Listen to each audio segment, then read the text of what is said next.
Yo, what is up guys, MrPantaloons here with a quick Opera Omnia video. So today we wanted to talk about artifact passives, which ones are the best. So we know that we come here and we have the 30 SP stage and then the 10 SP stage and I guess the 5 SP stage, but we shouldn't really care about this one, mostly the 10 SP and the 30 SP. So first off, we have a nice bit of information concerning 10 SP versus 30 SP, so we are going to talk about that a little bit and then we're going to move on to which artifacts or which passives are the best for each character. So let's go ahead and check this out. We have Anonymous6230 on Reddit here. He did some runs, some 10 SP runs and then some 30 SP runs, and he got us with some hard facts here. So he goes on to say that he used the 30 SP stage and within 60 minutes and 1,000 gems. Okay, that's not really that important. So basically he used refreshes, right, to do 60 minutes. So 35 SP for 60 minutes, he created a total of 60 artifacts, 34 cloud and 26 Titas. Now with the 10 SP stage, with same amount of 60 minutes of farming, he created 48 artifacts, 8 cloud, 8 Zidane, 6 edge, 12 Laguna, 6 Waka and 8 Titas. So his conclusion was this one. I thought some people may appreciate. Okay, so right here, if there is only one, two or character you care about in a color, the 30 SP dungeon should get you 3 to 4 times more artifacts for them versus using the 10 SP dungeon in the same amount of time.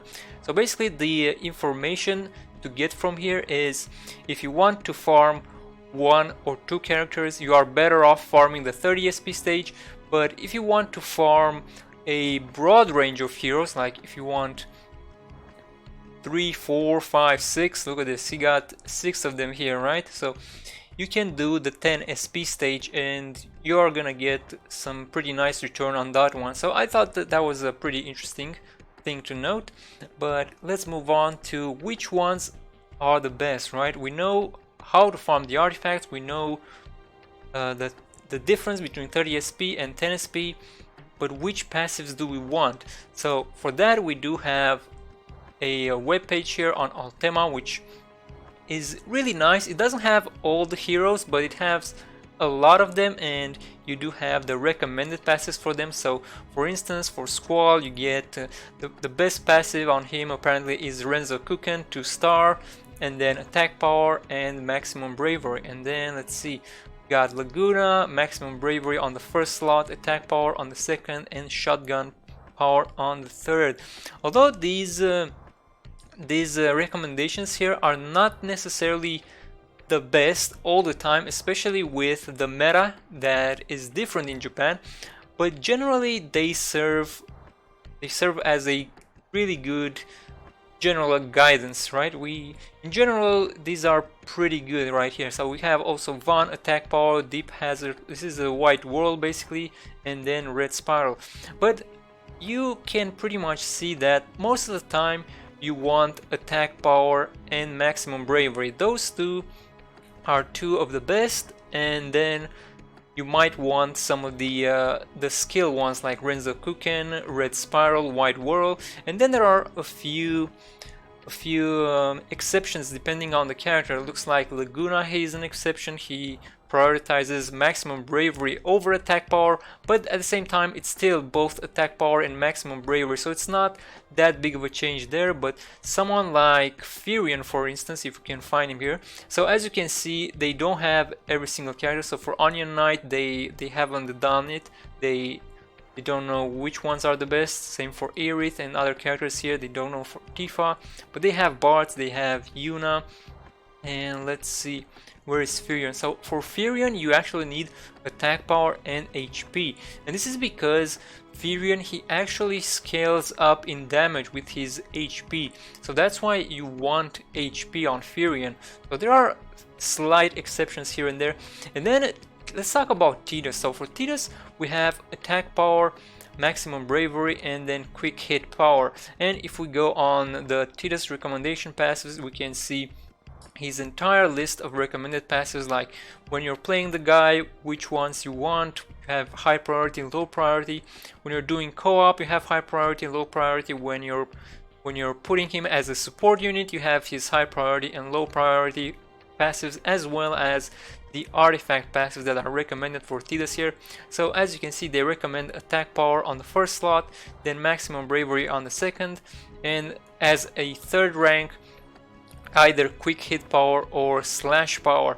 Now, these are not necessarily always the best, but in general they are the best, right? There are certain exceptions when you might want quick hit or slash power over attack power or maximum bravery. Obviously, maximum bravery, if you can manage your bravery in such a way that you don't hit that maximum bravery, you might get away with having like maybe 1 or 2. Maybe you don't need the 3, so you can balance your character on depending on your playstyle. You might want 1 of these, you might want 2 of them, 3 of them. Maybe you don't need the maximum bravery at all and decide to go with 0.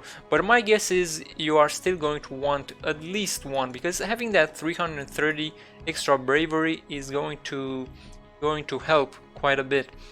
Now, attack power, you do have so attack power versus quick hit power and slash power. On the attack power you get a base amount, right? Whereas on the quick hit and the slash power you get a 10% for the 2-star. So the 10%, that actually scales up with your attack. So the more attack your character has, the more damage you'll deal with this.